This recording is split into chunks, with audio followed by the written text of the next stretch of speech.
Kaleler Sosyal Tesisinde üretim atölyesinde çalışıyoruz arkadaşlarımızla. Şu an terlik üretiminde çalışıyoruz. Aile bütçemize katkı sağlıyoruz. Burada güzel üretimler yapılıyor. Hem ülkemizde Gaziantep'i temsil ederek unutulmaya yüz tutmuş eserlerimizi gündeme getiriyoruz. Bu hem bizim kültürümüzü hem de aile bütçemize bize katkı sağlıyor. Binevler Sosyal Tesisinde kursiyer olarak başladım. Burada kendi emeğimizle işte bir şeyler yapmaya çalıştık. Sonra ilerlettik kendimizi. Hocamızın yardımıyla da bize böyle bir teklif geldi.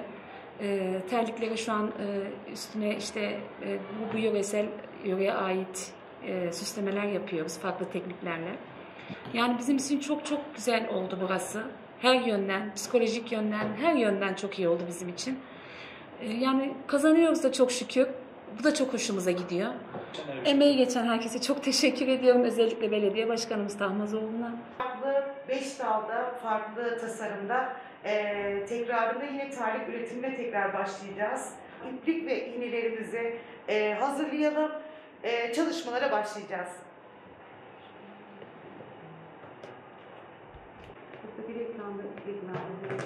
Tamam. Yukarıya doğru açacağız rengini, koyulaştıracağız sonrasında. 2 tane aşağıya, yarı çarpı şeklinde